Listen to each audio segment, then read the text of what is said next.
A aula de hoje vai ser herança genética, né? Aquele padrão de herança relacionado com o sexo. Mas quando a gente fala de sexo, né, eu não estou falando de relação sexual, de ato sexual, estou me referindo ao sexo biológico. E por sexo biológico, o que a gente entende, pessoal? Tem muita discussão, né, sobre essas confusões que costumam ser feitas nesses termos, nessas definições de sexo biológico, gênero, né, identidade, orientação sexual, enfim. Eu tenho competência para falar sobre sexo biológico, para discutir sobre o sexo biológico, e é isso que eu vou trabalhar com vocês. E o sexo biológico nada mais é do que aquele conjunto de características, né, biológicas definidas a partir, né, dos cromossomos sexuais e outros genes presentes no seu genoma que vão orientar a formação, né, das glândulas sexuais, das genitálias. Então, por sexo biológico, a gente define esse conjunto de características aí. E a gente vai ter, a partir desse conjunto de características, a gente vai ter o sexo masculino, né, o sexo feminino, e em algumas situações você tem indivíduos que são considerados como intersexo, né, que são aqueles hermafroditas ou pseudo-hermafroditas que a gente vai comentar na aula de hoje também. Tá bom?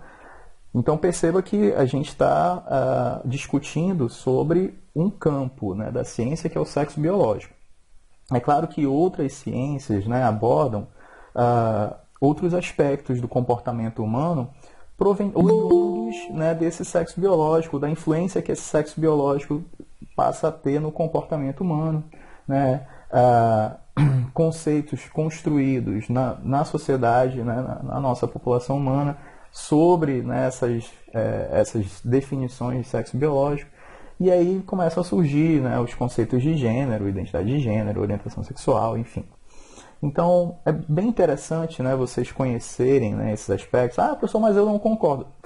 Tudo bem, né, você está, né, livre para concordar ou discordar do que for. Mas você precisa entender, você precisa conhecer isso, né, para poder discutir. Feita essa distinção, né, vamos lá pontuar o que a gente vai ver na aula de hoje. Ó. Determinação cromossômica do sexo em humanos e em outras espécies, tá? Dentro desse tópico aí, a gente vai ver os princípios aí básicos, né, da determinação sexual, a questão da compensação de dose, né, e do mosaico nas fêmeas de mamíferos, né, uma coisa bem interessante. A questão do hermafroditismo na espécie humana, a gente sabe que em outras espécies animais o hermafroditismo é nato, né, é natural da espécie, precisa ocorrer para garantir, né, a reprodução daquela espécie, mas no caso da espécie humana é uma condição que é condição de exceção, no caso, né, não é a regra. E a gente vai discutir um pouco sobre isso. A gente vai falar um pouco sobre as alterações dos cromossomos sexuais. E aí o próximo tópico é a herança genética ligada ao sexo, tá? Onde a gente vai ver tanto a herança recessiva quanto dominante. Depois a gente vai ver a herança influenciada pelo sexo e, por fim, a herança mitocondrial. Como é que os genes estão organizados dentro do nosso genoma? Os genes não estão soltos, né? O DNA ele não está solto, ele não está desprotegido, né? Como vocês já sabem, o nosso material genético, né, o nosso DNA ele está protegido com a ajuda de proteínas chamadas histonas, né, ele está todo enrolado, compactado ali dentro do núcleo e dentro da mitocôndria, tá bom? E dentro do núcleo especificamente ele está organizado de forma que ele está enrolado em histonas, formando, né, a cromatina, beleza? Cromatina. Então a cromatina é o resultado dessa associação entre DNA e histonas. Beleza. E os genes eles estão em locais bem específicos ali, né, da cromatina, né? Estão ocupando regiões bem específicas, chamadas locus, né? Cada lugarzinho é locus. Como é em latim, o plural de locus é loci, né?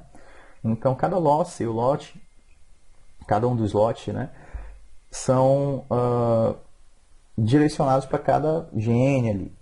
Muito bem, então essas definições vocês já viram, não precisamos repetir, tá? Quando a célula precisa se dividir, quando ela entra naquela fase de mitose e tal, né, meiose, o que acontece, né? Quando ela entra no processo de divisão celular, essa cromatina ela precisa se organizar e se compactar, como vocês já viram lá no primeiro ano, né?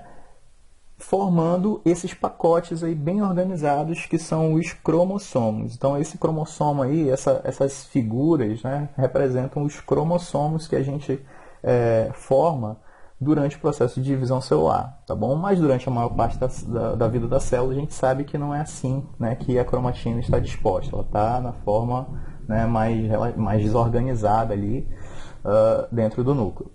Pois bem, quando a gente está aí vendo o cromossomo, a gente percebe que os genes, ó, você está vendo aqui esse par de genes, aqui, ó, Rzão e Rzinho, né, esses genes eles estão relacionados a uma característica. Não sei qual é, tá? Não sei qual é essa característica. Então, esse par aqui está relacionado a uma característica. Percebe que eles estão ocupando, né, o locus, né, o lote correspondentes aqui nos cromossomos homólogos, beleza? Muito bem. Quando esse indivíduo aqui fizer a meiose dele para formar os gametas, o que vai acontecer com os cromossomos homólogos? Eles vão se separar, né? Eles se separam e vão cada um para uma célula diferente. Então aqui no final você observa isso, ó. Você observa as possibilidades, ó. Ou vai acontecer isso aqui, ou vai acontecer isso, tá? No final da meiose você sabe que se formam 4 células, né, filhas ali no final da meiose, com a metade do número de cromossomos da célula-mãe. Então aqui a célula-mãe tinha 4 cromossomos, no final da meiose ela vai produzir 4 células, cada uma com 2 cromossomos. Perfeito. Então, aqui na célula-mãe você tem ó, Rzão, Rzinho, Vzão, Vzinho. No momento que essa célula filha, essa célula-mãe aqui sofrer a meiose, o que vai acontecer com ela? Esse cromossomo aqui vem para um lado, esse cromossomo aqui vai para o outro. Esse cromossomo aqui vem para um lado, esse cromossomo aqui vai para o outro. Então, podem ocorrer essas situações aqui, ó. Essa célula aqui, ó, Rzão com Vzão, né? Rzão, Vzão, Rzinho, Vzinho, Rzinho, Vzinho, ou Rzão, Vzinho, Rzão, Vzinho, Rzinho, Vzão, Rzinho, Vzão. Então, isso é uma possibilidade, beleza? Então, esse padrão, né, de herança, né, ele vai ser levado, ele vai ser carregado no momento em que o indivíduo está produzindo lá os gametas dele durante a meiose. Tá? Então, a teoria base cromossômica da herança, né, quando você ouve esse termo aí, você tem que lembrar que é aquela parte, né, da biologia que explica dentro dos cromossomos, né, dentro do processo de meiose, como é que se formam os gametas e como é que os genes vão ser transferidos para as próximas gerações com a ajuda dos gametas, ok? Então, a base cromossômica da herança, ela explica como que os genes estão localizados nos cromossomos e como esses genes são passados, né, lá para os gametas para formar os novos indivíduos. Quanto ao sistema de determinação sexual, pessoal, nos seres vivos a gente encontra 4 formas diferentes de determinação sexual, beleza? A primeira, que é a que a gente aborda mais, é aquela relacionada aos cromossomos sexuais ou heterossomos, né, que é um outro nome que a gente dá para os cromossomos sexuais. Os indivíduos podem ter o seu sexo definido por 2 cromossomos, né, tipo X e Y, né? Quando o indivíduo tem o cariótipo, né, XY, tem essa constituição formada por um cromossomo X e um cromossomo Y, ele vai ser do sexo masculino. Quando ele tem uma constituição formada por 2 cromossomos iguais, né, ele vai ser XX, então ele vai ser do sexo feminino. Isso é um exemplo, né, um exemplo de sistema baseado no cromossomo sexual, que a gente vai explorar daqui a pouco mais outros exemplos aí. Então, o sexo pode ser determinado pelos cromossomos sexuais, mas também pode ser determinado por outras situações. Olha que louco, né? Condições ambientais, por exemplo, o clima, o tempo. Clima não, desculpa, a temperatura ambiente, né? Ela pode ajudar a determinar o sexo em algumas espécies de répteis, por exemplo, né? Que a gente vai já ver.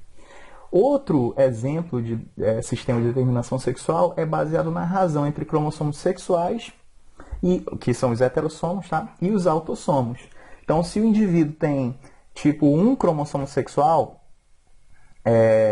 e tem tipo X cromossomos autossômicos, a razão entre esses dois números aí vai determinar se ele vai ser do sexo feminino ou masculino, tá? Então, se ele tem um cromossomo sexual para dois cromossomos autossômicos, ou para dois conjuntos, né, de cromossomos autossômicos, essa razão vai dar 1:2. Agora, quando ele tem dois cromossomos sexuais para dois conjuntos cromossômicos, a razão vai ser 2:2. Essa razão aí, beleza? É que vai definir se ele vai ser do sexo masculino ou feminino. Beleza? Que é a quantidade de cromossomos sexuais que ele tem. Isso ocorre por quê? Porque geralmente nessas espécies aí, isso acontece com mosca, por exemplo, né? A mosca, ela tem um sistema de determinação de sexo parecido com o nosso, tem X e Y. Só que o Y dela não chega a determinar um sexo masculino. Ele tem só genes ali que ajudam a produzir espermatozoides. Então, o cromossomo Y ele é importante porque ele permite, né, a produção de espermatozoides. Então, o macho vai ser fértil, né? Ele vai conseguir produzir espermatozoides se ele tiver o cromossomo Y. Mas o cromossomo Y ele não define o sexo masculino. Ele define que aquele indivíduo pode produzir espermatozoide. O sexo masculino da mosca ele vai ser determinado por genes autossômicos. Beleza? Então, na mosca, o sexo feminino, ele tem lá o seu cromossomo. O cromossomo X está lá presente, lindo, maravilhoso. Tá? Se a mosca tiver um cromossomo X só, ela vai ser do sexo masculino. Agora, a partir do momento que ela tem mais cromossomos X, aí ela já vai para o sexo feminino. Então, essa razão, né, dependente da quantidade de cromossomos sexuais, também pode determinar o sexo, né, de alguns organismos. Outro exemplo aí é a variação de conjuntos cromossômicos entre machos e fêmeas. Isso ocorre com abelhas, por exemplo, né? Você sabe que a abelha ela tem um sistema de organização, né, da colônia ali, né, da sociedade dela, muito bem organizado, né, muito bem estruturado. Você tem lá a rainha, você tem as operárias, você tem os zangões. O zangão, ele é um macho produzido a partir de óvulos não fertilizados. A fêmea não fecunda, o óvulo dela ela só desenvolve, né, o embriãozinho a partir de um óvulo não fecundado. E ali resulta no zangão. E aí o zangão ele vai ser um indivíduo haploide, né, um indivíduo que não tem dois conjuntos de cromossomos, só tem um. Agora, se a fêmea acasalar com um zangão, né, o que vai acontecer? Ela vai dar origem, ela vai fecundar o óvulo dela lá, né? E vai dar origem a um bebezinho diploide. Esse filhote diploide vai ser automaticamente fêmea. Então, o bebê que é diploide, os bebês que nascem ali de óvulos fecundados, no caso das abelhas, eles são automaticamente, necessariamente fêmeas. Olha só, né? E aí, o que vai determinar se aquela fêmea vai ser uma operária ou uma rainha? Vai ser o que ela vai comer durante o desenvolvimento dela. Se ela se alimentar de geleia real, ela vai resultar numa rainha. Agora, se ela se alimentar do que as outras, né, abelhas, os zangões, as outras operárias comem, aí ela vai virar uma outra operária. Tá? A geleia real é uma mistura nutritiva produzida pela própria rainha. Então, é a própria rainha que alimenta lá, né, a próxima rainha. Né? Muito bem. Então, na maioria das espécies, né, o que acontece? O sexo é definido pela constituição cromossômica, né, e genética, né, dos indivíduos. Então, esse cromossomo, esses cromossomos sexuais chamados de heterossomos, eles vão estar carregando características extremamente importantes para a produção de gônadas, né, de glândulas sexuais, de ovários, né, de testículos e das genitálias também, tá bom? Mas nem todos os genes envolvidos nesse processo de formação de genitália vão estar presentes só nos cromossomos sexuais, podem estar espalhados entre os autossomos. O que eu estou me referindo aqui é o que os cromossomos sexuais carregam, tá bom? E durante a meiose, você sabe que os cromossomos eles precisam se parear, né? Precisam ter uma certa semelhança entre si para poder se parear e garantir uma correta meiose. Isso vai acontecer com os cromossomos sexuais também. Mesmo aquele indivíduo, no caso XY, né? Pô, o X é totalmente diferente do Y? Não, ele tem algumas regiões que são homólogas, né? São semelhantes ao cromossomo Y. Nessa figura aqui, você observa o seguinte, que tem uma região aqui embaixo que é homóloga, que é semelhante entre o cromossomo Y e o cromossomo X. Olha só. Essa região aqui é importante ela estar presente, né? Ela existir, porque para garantir um correto pareamento durante a meiose e os cromossomos sexuais se separarem. Mas existe uma outra região, né, que é exclusiva do cromossomo X e uma outra região que é exclusiva do cromossomo Y. Uma região que só está presente no cromossomo Y e uma região que só está presente no cromossomo X. Beleza? No cromossomo X, você tem uma região enorme aqui, ó, onde você tem vários genes. Esses genes que estão presentes numa região que é exclusiva do cromossomo X, não são genes só para a formação de glândulas sexuais, de gônadas ou de gametas, não. Né? Estão envolvidos em outras situações, em outras características. Por exemplo, o gene, tem um gene aqui que carrega uma enzima responsável por um dos fatores de coagulação, ou seja, necessário para o processo de coagulação sanguínea. Né? Tem um gene aí que produz uma enzima que atua lá na coagulação sanguínea. E se ocorrer alguma mutação, né, uma modificação que afete, né, a produção dessa enzima, o indivíduo vai ter uma condição chamada hemofilia, que está lá presente no cromossomo X, nessa região que é exclusiva do cromossomo X. Tem um outro gene que é responsável pela produção de enzimas capazes de captar cores, né, determinados padrões de cor lá nos cones, né, do nosso olho, das células, né, que percebem as cores do nosso olho. Se o indivíduo apresentar uma mutação nesse gene aí, o que vai acontecer? Ele vai apresentar uma condição que vai comprometer a percepção de cor, né, do olho dele, que é o daltonismo. Tá? Eu sou daltônico. Eu assim, tenho dificuldade de enxergar, de identificar vários padrões de cor, principalmente os baseados em tom verde e em tom vermelho. Mas aí depois a gente prossegue nessa discussão, tá bom? Vamos continuar. Beleza, como eu falei, né, não tem só o sistema XY, tem outros sistemas, tá? Que outros sistemas são esses, professor?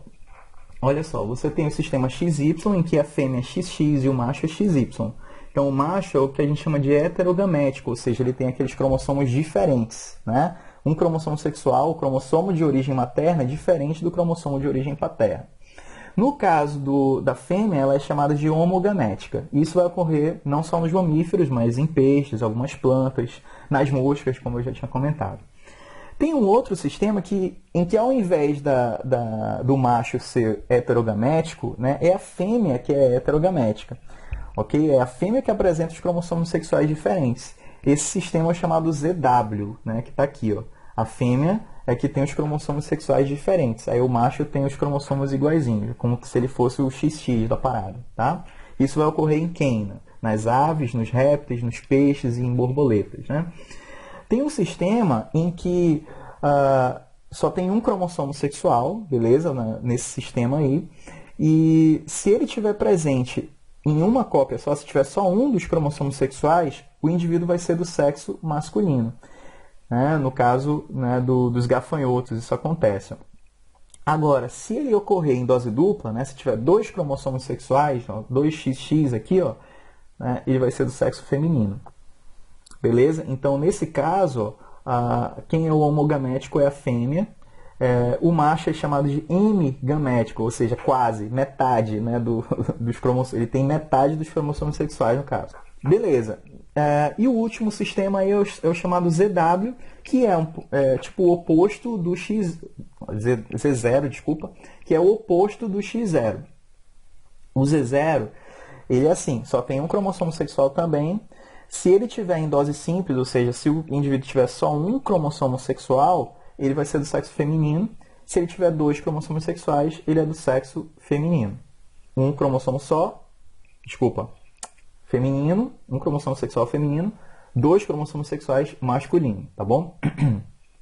Então, X0, quando tem um cromossomo é macho, quando tem 2 cromossomos é fêmea. Z0, quando tem um cromossomo é fêmea, quando tem 2 é macho, ok? É o tipo oposto. Beleza, só para ilustrar, olha só, esse aqui é o nosso caso, né? Ó, XY é do sexo masculino, XX é do sexo feminino. Quando se combina aqui, ó, o cara pode produzir 2 gametas, né? Um com X e um com Y. Então, na nossa espécie, quem define o sexo do filho, o sexo da criança, é o homem, né? Porque ele pode produzir 2 gametas diferentes, né? Um com X e um com Y. A mulher só vai produzir, né, um tipo de gameta, que é o X, é o contendo X. Beleza. Só que em espécies de aves, por exemplo, quem define o sexo é a fêmea, né? Porque ela que tem os 2 cromossomos sexuais diferentes e ela pode produzir 2 gametas diferentes. Aqui no meio vocês estão vendo os sistemas, aquele sistema Z0 e X0. No caso dos gafanhotos, ó, o macho ele só tem um cromossomo sexual, a fêmea tem 2. Tá vendo? Então ele vai produzir, né, um gameta aqui, certo? Esse gameta aqui ele não tem o cromossomo sexual, esse gameta tem o cromossomo sexual. Tá vendo? Nesse sistema aqui, quem vai definir o sexo é o macho também. Tá? Já nesse sistema Z0, ok? Quem tem um cromossomo sexual só é a fêmea. E quem tem 2 cromossomos sexuais é o macho. Tá vendo aqui, ó? Ela pode produzir um gameta sem cromossomo sexual e um gameta com cromossomo sexual. E aí, nesse caso, quem está definindo o sexo é ela. Tá? O sexo do filhote. Porque ó, o gameta que ela vai produzir ou pode ter o cromossomo sexual, que aí se ele casar, se ele for fecundado aqui, vai gerar um macho, ou não ter esse cromossomo sexual e aí gera uma fêmea. Tá vendo? Beleza. Beleza, gente. Você vê lá aqui no nosso sistema, a fêmea ela tem 2 cromossomos X. E como eu falei, o cromossomo X ele não tem só genes relacionados à presença de gônadas, né, de glândulas sexuais. Isso pode gerar um problema para o desenvolvimento do filhote. Né? A gente está falando de mamíferos também, né, não só da espécie humana. Então, o que acontece? A evolução ela trabalhou no seguinte, ela trabalhou para inativar um dos cromossomos X durante o desenvolvimento da criança. Tá? Então, um dos cromossomos X ele vai ser inativado, beleza? Exceto na linhagem germinativa. Lá nos gametas, os 2 cromossomos X, no caso das meninas aí, né? Lá nos óvulos, né, nas células que originaram os óvulos, os 2 cromossomos X estavam presentes, estavam ativos, ok. Com exceção dessa linhagem germinativa aí, em todas as outras células, um dos cromossomos X foi inativado. E essa inativação, ela ocorre de forma aleatória, beleza? A célula ela não escolhe assim, não, é você. Não, é aleatório ali, beleza? Ela vai escolher, mas sem nenhum critério. Então você tem células, né? A menina ela vai inativar os 2 cromossomos X ali, né? Aliás, ela vai inativar um dos cromossomos X, mas em algumas células vai ser o cromossomo X que ela herdou do pai, e em outras células vai ser o cromossomo X que ela herdou da mãe. Tá? Então, isso vai gerar, sempre, em todas as células, vai gerar uma cromatina mais condensada. Essa cromatina mais condensada, como a cromatina está mais condensada, os genes eles estão lá silenciados, estão quietinhos, eles não estão sendo usados pela célula, eles não estão sendo expostos. Né? Essa cromatina mais condensada é chamada cromatina sexual ou corpúsculo de Barr. Beleza? E isso ajuda a gente, lá na citologia, né, quando a gente observa a célula no microscópio, a gente consegue, né, identificar a presença ou ausência de cromatina sexual. E aí a gente consegue identificar se aquela célula é do sexo masculino ou feminino. Tá bom? Muito bem. Mas por que isso acontece? Por que um dos cromossomos X é inativado? Para evitar que aqueles outros genes responsáveis por outras características se expressem muito no corpo, o que poderia trazer problemas, né, para o desenvolvimento, né, do corpo, né, do organismo. Então, esse cromossomo X aí, ele precisa ser inativado para compensar a dose dupla do cromossomo X no sexo feminino. Como o sexo masculino ele só tem um cromossomo X, né, esse cromossomo X está ativo. Então, aqueles genes ali estão, né, trabalhando, beleza. Na mulher, ela só precisa fazer funcionar mesmo os genes de um dos cromossomos X. O outro fica inativo. E não interessa qual dos cromossomos X ela vai manter ativo. Ela só precisa inativar um. Por isso que essa inativação é aleatória. Beleza? Essa hipótese da compensação de dose é chamada de hipótese de Lyon. Tá bom? É uma cientista que elaborou essa hipótese e aí foi confirmando, né, com os estudos dela. Perfeito. Então, essa inativação é aleatória. E o resultado, né, dessa aleatoriedade vai gerar células com cromossomos X diferentes ali. Então, nas meninas ali, você tem, vocês meninas, né, têm células com o cromossomo X do pai ativa e células com o cromossomo X da mãe ativa. Tá? O corpo de vocês é um mosaico, é por isso que surge esse termo aí, mosaico, né? Para se referir a esse padrão diferenciado, né, de células no corpo das meninas aí, né, da nossa espécie. Ok? Então aqui, por exemplo, ó, você está vendo o corpúsculo de Barr, né, que é a cromatina sexual, que é o resultado da inativação de um dos cromossomos X. E essa inativação ela é aleatória. Você observa aqui na figura, ó, que numa célula ocorreu a inativação do X, né, do pai, né, que ela herdou do pai, e em outras células aqui ela inativou o X, né, aliás, ela deixou ativo o X do pai aqui, e nas outras ela deixou ativo o X da mãe. Então funciona o X do pai em umas e o X da mãe em outras. E quando o corpo começa a evoluir, a se desenvolver, né, essas células se dividem e aí você tem populações de células com o X do pai e populações de células com o X da mãe ativos. Né? Bem legal, né, esse nosso aspecto aí. Beleza, a gente chega aí numa condição chamada hermafroditismo ou pseudohermafroditismo. O que seria isso? Né? É quando, por alguma alteração genética ou congênita, né, que surge ao longo da gestação, o indivíduo acaba desenvolvendo estruturas para as duas gônadas, tanto ovário quanto testículo.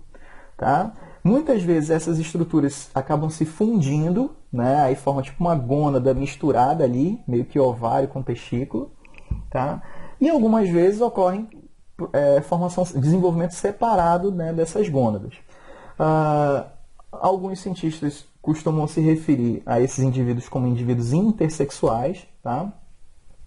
Outros, né, usam esse termo, né, que é o hermafroditismo ou pseudohermafroditismo. Qual é a diferença, né, entre hermafroditismo e pseudohermafroditismo? O hermafroditismo, chamado hermafroditismo verdadeiro, ele é caracterizado pelo desenvolvimento, olha só, dos dois órgãos sexuais, internos e externos. Então, o indivíduo vai ter as gônadas, né, formadas, as duas gônadas formadas, e vai ter uma genitália ambígua. Né? Muito bem. Já no pseudohermafroditismo, o que vai acontecer? Você tem o pseudohermafroditismo masculino, em que a criança ela tem o cariótipo XY, mas por alguma, né, situação genética ou congênita, o que vai acontecer? Os órgãos sexuais externos não vão se desenvolver completamente, né? E aí é o pseudohermafroditismo masculino. Já o feminino, ela é do cariótipo XX, e aí ela vai ter um clitóris super desenvolvido, né, adquirindo um formato semelhante a um pênis. Então você observa aí a diferença entre o pseudohermafroditismo, né, e o hermafroditismo verdadeiro. Beleza? Então, vamos prosseguir com os sistemas de determinação sexual além do cromossomo sexual. Né? Você tem algumas espécies de réptil, né? No caso dos crocodilos e lagartos e tartarugas, aí você tem um sistema de determinação orientado pela temperatura. Beleza? Então, o que acontece? A temperatura ela é extremamente importante para ativar ou desativar várias enzimas, né? Várias enzimas do teu organismo. E não é diferente com esses organismos aí. Só que no caso deles, essas enzimas, né, que são muito sensíveis à temperatura, elas estão relacionadas ao desenvolvimento das glândulas sexuais. Olha só, né? Então, se no caso dos crocodilos, jacarés e lagartos aí, né? Se esses ovos aí, né, se esses ovos que estão ali enterrados, né, que estão ali protegidos no ninho, se eles forem expostos a altas temperaturas, a partir de um determinado limiar, ali, de um determinado limite, esses filhotes vão nascer do sexo masculino. E se eles forem expostos a baixas temperaturas, os indivíduos vão ser do sexo feminino, no caso dos crocodilos, jacarés e lagartos. No caso das tartarugas, jabutis e tal, já é diferente. Os machos eles vão surgir a partir de baixas temperaturas. É por isso que tem um problema enorme, né, quando a gente vai fazer um manejo, né, desses ovos para garantir a preservação, né, de uma determinada população de tartarugas. Quando a gente faz a remoção dos ovos de um ninho, né, de tartaruga, a gente tem que garantir que aquela temperatura, que aquele padrão de variação de temperatura seja mantido, né, no local onde elas vão, para onde a gente vai deslocar aqueles ovos. Por quê? Se a temperatura esfriar muito, acaba que vão nascer só machos ali e aí a gente acaba comprometendo a sobrevivência da espécie. Né? Tamanha é a dependência, né, dessa espécie da temperatura, né, para determinação do sexo. Então, é um problema bem sério, né? Você garantir a sobrevivência dessa população aí, tá bom? Porque o sexo ele é dependente das variações de temperatura. Beleza, a determinação do sexo em mosca. Como eu falei, nas moscas, as moscas têm um cariótipo parecido com o nosso, tipo XY e XX, né? Elas têm esses cromossomos XY, aí o macho é XY, a fêmea é XX. Só que no caso do cromossomo Y, ele não é essencial para determinar o sexo, como eu já falei. Né? Ele determina a produção de espermatozoide. Ele vai dizer se o macho ele vai produzir espermatozoides, se ele vai ser fértil ou não. Então, quem define o sexo masculino são genes presentes nos cromossomos autossômicos. Olha só, né? Então, o que vai acontecer? Se a mosca tiver só um cromossomo X, ela vai ser do sexo masculino. Mas ela vai ser estéril, porque ela não vai produzir gameta. Né? Agora, se ela tiver 2 cromossomos X, aí ela vai ser do sexo feminino. Tá? Muito bem. Então, existe aí uma determinação do sexo que é baseada na quantidade de cromossomos sexuais presentes no organismo, tá bom? Que vai definir se o indivíduo vai ser macho ou fêmea. Beleza? Então você tem aqui, ó, número de conjuntos autossômicos tipo, ele tem 2 conjuntos, ele é diploide, né? Ou ele é haploide, ou ele é triploide, enfim. Então, essa razão aqui chamada índice sexual, né? Ele é determinado pelo número de cromossomos X no indivíduo, dividido pelo número de conjuntos autossômicos, que geralmente é 2, né? Porque ele é diploide. Então, se ele tem um cromossomo X dividido por 2 conjuntos cromossômicos, né? 1 sobre 2 vai dar 0,5, ele vai ser um macho, tá vendo? Agora, se ele tiver 2 cromossomos X, né? Dividido por 2 conjuntos cromossômicos, a razão vai dar 1, né? Vai ser uma fêmea, tá vendo? Beleza. Continuando aqui, né? O caso das abelhas, né, e de formigas também, né? O que vai acontecer? Como eu falei, né, a sociedade das abelhas aqui é baseada no zangão da operária e da rainha, né? Isso aqui eu já comentei, então vou passar mais rápido, tá bom? As fêmeas elas originam os machos, né? A rainha ela vai originar o zangão a partir de óvulos não fecundados, ó, por partenogênese, tá bom? E ela vai originar as fêmeas, né? Tanto a operária quanto a rainha, elas são originadas a partir da reprodução sexuada aqui, né? Da fecundação normal, E aí, o que vai definir se ela vai virar um operário ou uma rainha é a alimentação durante a fase larval. Muito bem. A gente vai falar das alterações dos cromossomos sexuais agora, né? E essas alterações aí, elas estão no nível cromossômico, ou seja, um cromossomo inteiro está sumindo, ou um cromossomo inteiro está aparecendo, né? E podem ocorrer também no nível gênico, né? Mutações gênicas ali aparecendo. Quando a mutação ela é cromossômica, eu tenho ali, por exemplo, um indivíduo com um cromossomo sexual só. Isso na espécie humana, olha só. Ao invés de ser XX ou XY, ele vai ser só X0. Tá? O que vai acontecer? Nesse caso, ele vai desenvolver uma condição chamada síndrome de Turner, em que ele tem 22 pares de cromossomos autossômicos, certo? Ele tem 44 cromossomos autossômicos, normal, beleza. Mas lá no par de cromossomos sexuais, ao invés de ele ter um par de cromossomos sexuais, XX ou XY, ele só tem um cromossomo e esse cromossomo é o X. Professor, se ele tiver só o cromossomo Y, ele tem como sobreviver? Não tem como sobreviver. O indivíduo morre. Tá? O cromossomo Y, sozinho, ele não garante a sobrevivência do feto. Tá? Aguardem isso. Por quê? Porque o cromossomo X ele tem genes que são, como eu falei, essenciais para outras coisas, cara, do teu organismo. Tá bom? Não é só característica sexual primária, não. Perfeito. Tem uma outra condição que, ao invés do indivíduo ter XX ou XY, ele vai ter 2X e 1Y. Tá? Então, eu vou comentar essas duas situações aqui com vocês. Eu só tenho o triplo X, tenho o XYY, enfim. Vou comentar, vou me prender nessas duas aqui, senão a gente vai embora, né? Perfeito. E as mutações gênicas, quais são as que a gente explora? A herança ligada ao sexo e a herança restrita ao sexo. Quando é que ela é ligada ao sexo? Quando o gene, né, dessa condição aí, quando o gene que carrega essa mutação está presente no cromossomo X. E restrita ao sexo é quando esse gene mutante aí está presente no cromossomo Y.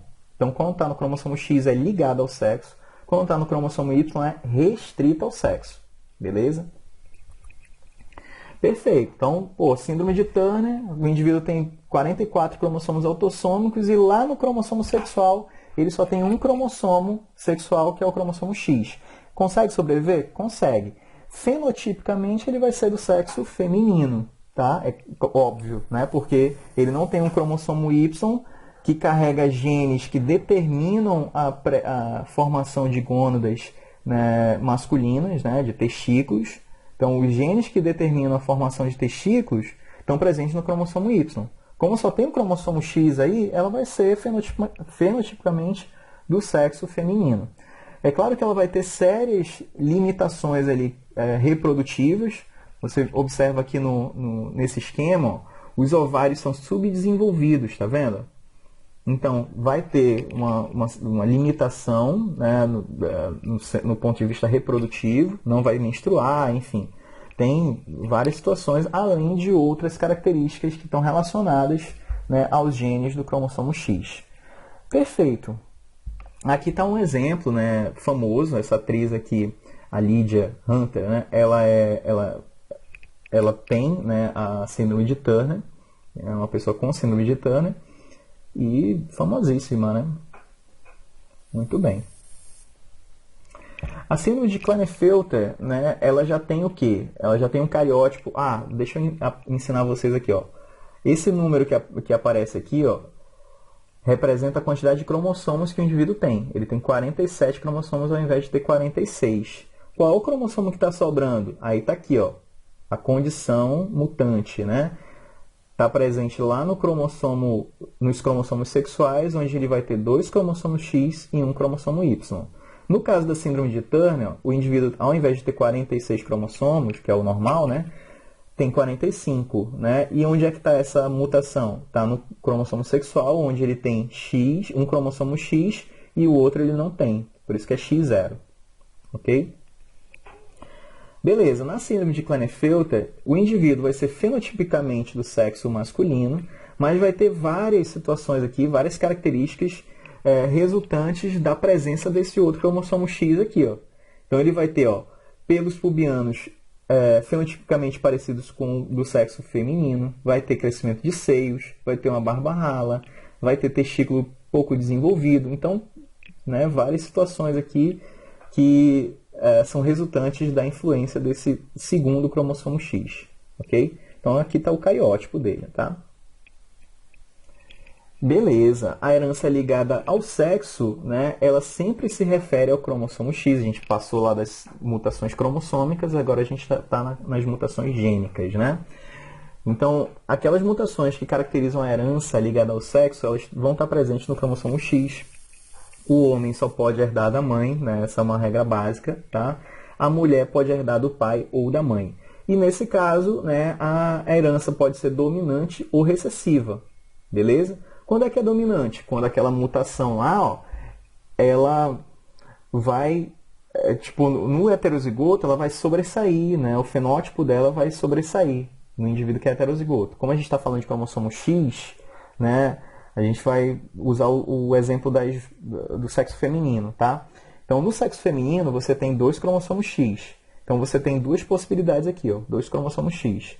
Então, se esse cromossomo aqui tiver o gene, né, mutante e esse aqui tiver o gene comum, o gene normal, o que vai acontecer?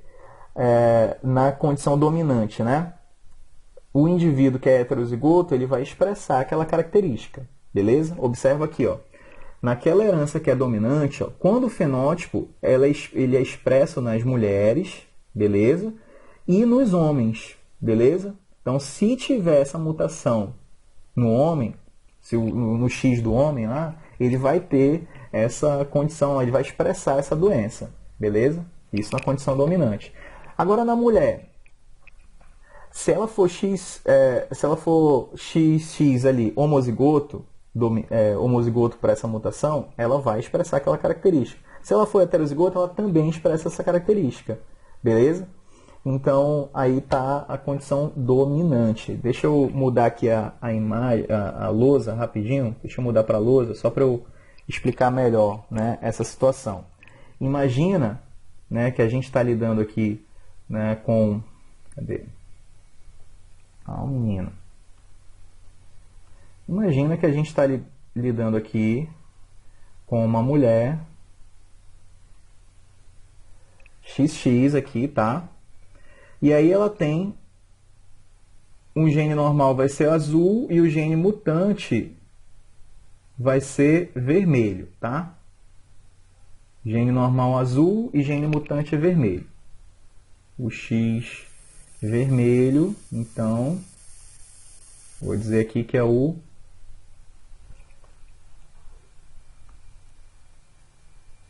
mutante, tá?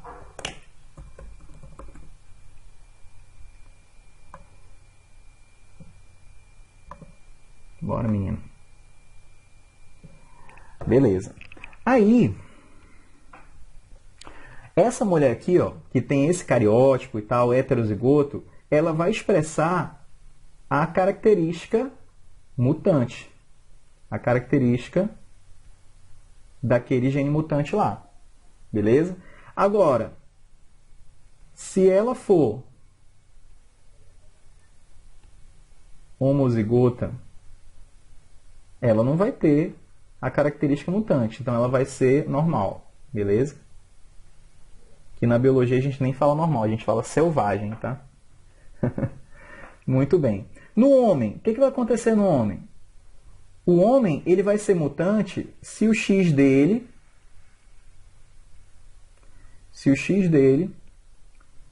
tiver esse gene. Beleza? Então aí ele vai ser mutante também. Agora, como é que ele vai ser normal? Qual é a situação para ele ser normal? Se o X dele tiver o gene selvagem. Beleza? Então essas são as duas situações aqui. No caso de um gene mutante, vou até botar aqui. No caso de um gene mutante dominante. Vou botar aqui mutação dominante. Beleza? Professor, e a mutação recessiva? A mutação recessiva é um pouquinho diferente, né? Na mutação recessiva,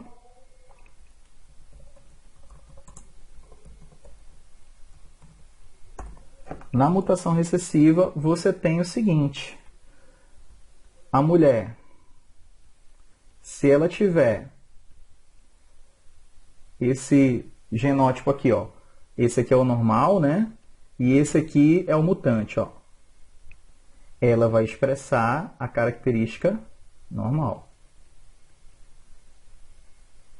Beleza?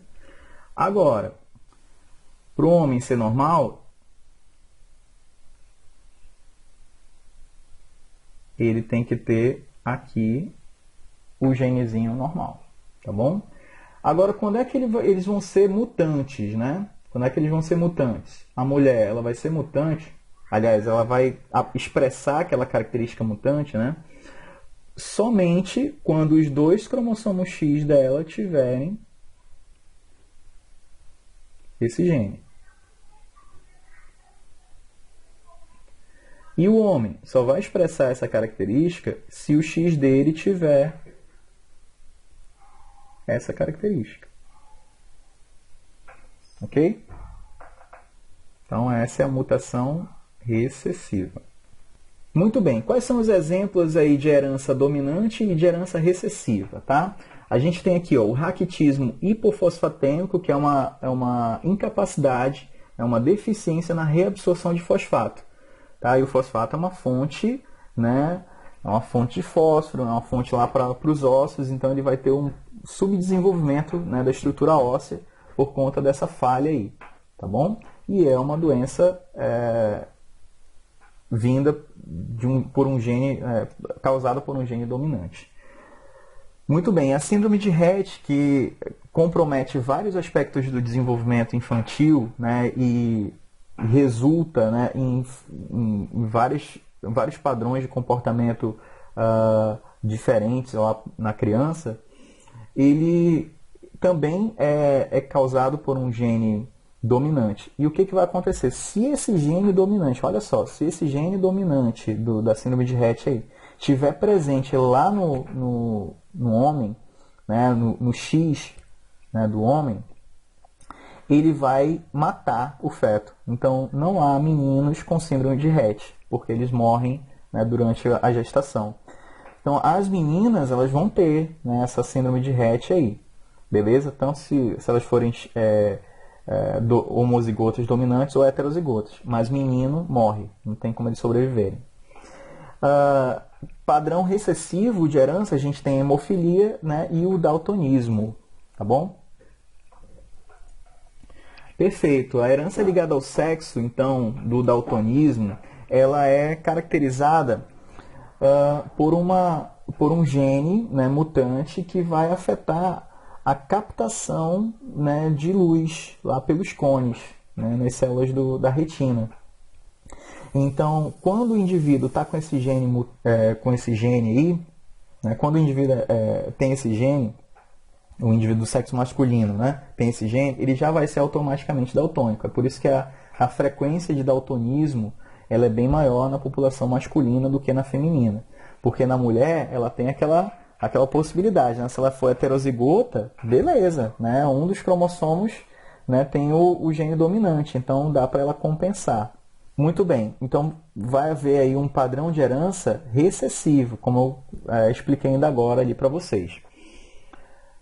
Beleza, existem várias formas de daltonismo. Aqui eu coloquei as 3 formas de daltonismo aí para vocês conhecerem, né? A pronatomalia, né, que é uma sensibilidade menor dos receptores de vermelho, né, e de várias cores quentes, que vão pender para o marrom.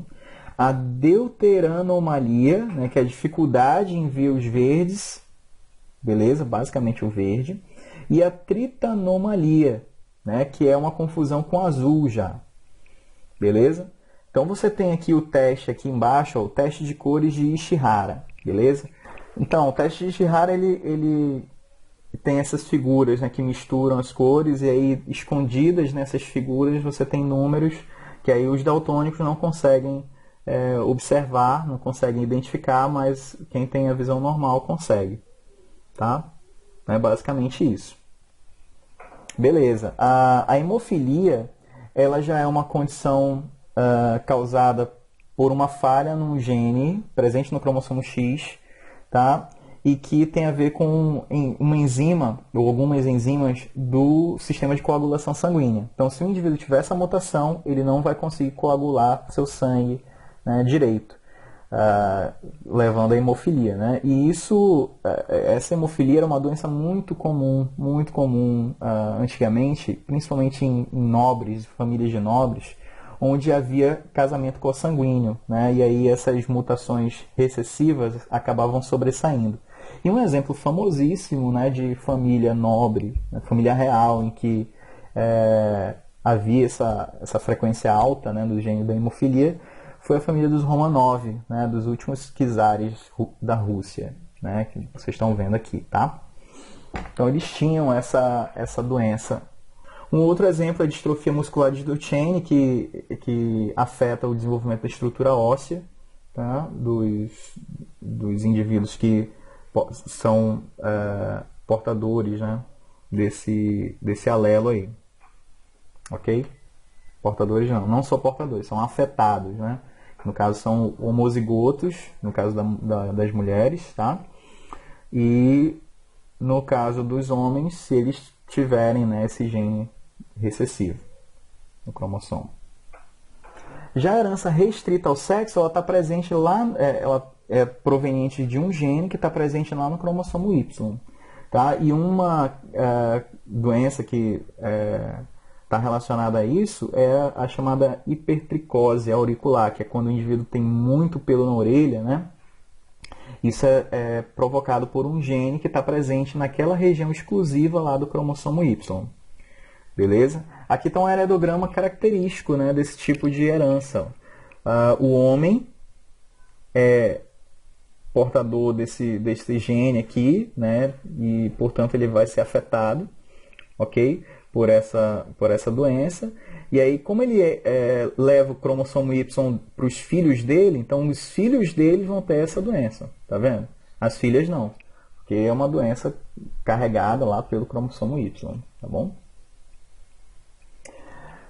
Saindo aí da parte de herança ligada e herança restrita ao sexo, a gente tem outros padrões de herança, que é a herança influenciada pelo sexo, que não está necessariamente, não está diretamente ligada ao cromossomo sexual, mas que tem uma certa influência, sim, né, pelo sexo biológico. Então, a herança influenciada pelo sexo é uma herança de uma característica ali que está no cromossomo autossômico, mas que tem influência do sexo biológico. Então, no caso da calvície, né? O indivíduo que é heterozigoto, repare o seguinte, ó, o indivíduo que é heterozigoto para esse gene da calvície, ele, no caso do sexo masculino, ele vai ser calvo, mas no caso do sexo feminino, ele vai ser normal. Então, essa diferença no heterozigoto aqui, ó, é uma herança, marca, né, uma herança influenciada pelo sexo. Você percebe que o homozigoto dominante e o homozigoto recessivo não tem diferença entre homem e mulher. Mas quando se fala aqui de heterozigoto, a gente já tem a diferença, tá? A herança citoplasmática é aquela herança, né, são aqueles genes que estão sendo carregados por outras partes do citoplasma, né, por organelas que estão presentes no citoplasma. No caso das plantas, por exemplo, as plantas, além do cromossomo, do material genético nuclear, as plantas também têm material genético nos cloroplastos, né, e nas mitocôndrias. Então, esse material genético ele é chamado de herança citoplasmática. Tá? No nosso caso, óbvio que a gente não tem cloroplasto, a gente tem mitocôndria. A nossa herança citoplasmática está limitada ali às mitocôndrias. E as mitocôndrias, como vocês sabem, elas são herdadas pelas nossas mães. Né? A gente herda as nossas mitocôndrias das nossas mães.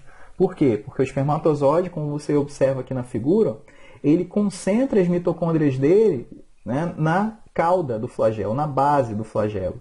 E no momento em que ele entra no óvulo, essa cauda vai embora, tá? E as mitocôndrias ficam do lado de fora. Beleza? Então, o bebezinho aqui, o zigoto, ele se desenvolve só com as mitocôndrias da mãe. Então, a gente tem uma herança mitocondrial, que é exclusivamente materna, tá bom? Beleza, os genes presentes na mitocôndria, eles estão diretamente relacionados com o metabolismo energético, tá? Que é a respiração celular, beleza? Mas a respiração celular, vale ressaltar, ela não é só dependente desses genes, não, tá? Tem outros genes nucleares que interferem nesse processo, beleza? Então a nossa herança mitocondrial, a nossa herança citoplasmática, tá? Ela é proveniente ali das mitocôndrias.